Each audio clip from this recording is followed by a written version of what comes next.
the doctors there in the Philippines and then they come here, that I'm hoping that they will still be given an opportunity for them to be able to continue doing that.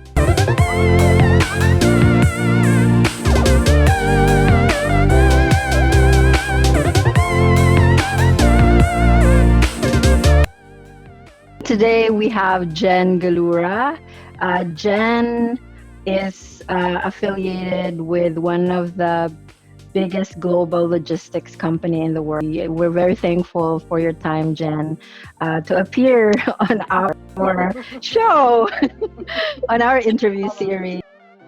To start, so what book are you currently reading?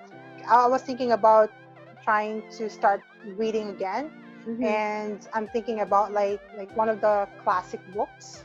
In the basement, I found these two books. It's Noli Tangere and Filibusterismo. So I'm like, I've read them when I was in high school. I was in college, and even like my first few years here. There you go. Yes, Jose Rizal. I think that's like something that I need to, start committing to and focusing on reading more about the Filipino culture, the history. So yeah, thanks for sharing that book. Yeah, so my mom came here first. She migrated here in 1994. She came from Belgium, and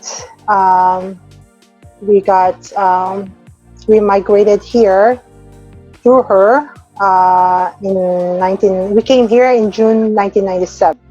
1997, me, my dad, and my brother came here. Ever since then, in Hamilton. It's always been in Hamilton. Yeah, so from an apartment to a small house down east to this house now in West Mountain. So, yeah. And then, did you have any connections to like the broader Filipino community in Hamilton? Yes, she knows a lot of Filipino when we came here. So like I didn't feel like it's gonna be hard for me to adjust, because she already knows this Filipino families that we go to, I talk to, right? So yeah. Is there a Filipino expression that you remember the most, or you use the most? Oh my God. Like, to my dog, to my niece, like jokingly, I would say, "Gagalit ako eh." in a very charming way, right? Yeah. But yeah, like if I say it, like, with like truthfully that I really mean it, it's a different tone. It's hi nako. Hi nako. Oh yeah, that's true. Hi nako. Hi nako. Yeah. Yeah, I think I just always use with my mom like grabe. Yeah, grabe. That's right. Aside from drawing on your knowledge of specific Filipino languages, what tools and connections have you had, or do you have, to navigate between cultures? Like, we used to be part of, like, if we're talking about, like, we used to be part of an organization, right? So there's Nueva. It was good to have that sort of like another family that you enjoy, the same culture and the festivities and whatnot. But also aside from that, like when I went to school in Mohawk, right? So from there I met that Japanese classmate of mine. Like for me, I felt like she's kind of like a Filipina as well. Yeah. I don't see her being a Japanese. Like I invited her to my house. I invited her to go out. But unfortunately I can't. I don't know. Like I lost touch with her, and that's one of the regrets that I had. I'm still having right now. But anyways, yeah. So I was a working student, and so that's where I learned, not really learned, but enhance my my English. Mm-hmm. Because I had to I have to work the drive-through. I have to work at the front, talking to, of course, the customers. And at the same time, I had to, my coworker, right? And they're a big help. They're a big help because every time I would say a word, let's say a can and a can. Right? Mm-hmm. So they're like, what do you mean, Jhen? I'm like, well, this one. It's like, oh, a can. I'm like, oh yeah, Yeah. you know what I mean. So like Yes. those ones, like I don't take it personal that they correct me. I what do you call this? I'm grateful that they do that to me because I can correct it myself. Like it's Because yeah, that's right. Like there are also different kinds of Englishes, right? Like yeah, it's essential to navigate cultures when you know what a certain item is called in the particular culture. Yeah, you briefly talked about your experiences and like your line of work. So maybe like what is it and what motivated you to start? the company is looking for a part-time working in the warehouse. So from there, from doing filing, from doing POD, they're like, oh, we still need you to do this. So from those two jobs, they gave me more and more and more. So from there, the rest is history. So that was just a temporary job at that time. And then they posted a job opening for an admin, and then applied to that job.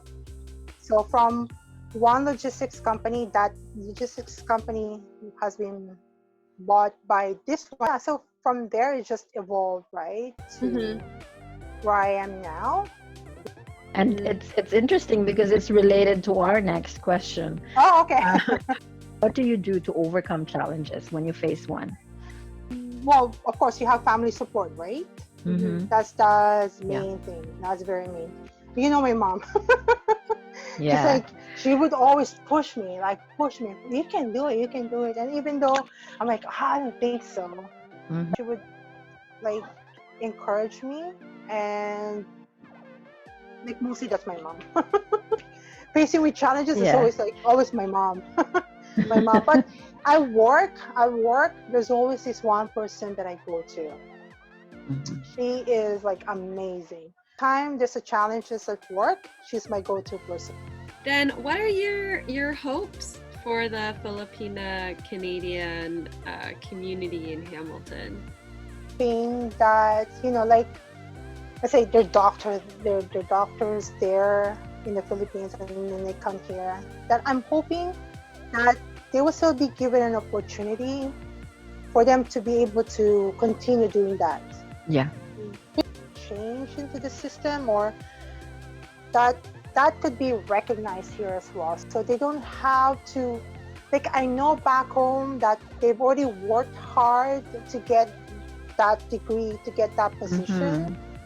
And then when they wanted to, because it's not, I'm not saying it's not really working in the Philippines, right? Maybe they wanted to do more, or wanted to have to struggle again, because they have to go back to school, they have to upgrade, they have to, and then because of those reasons,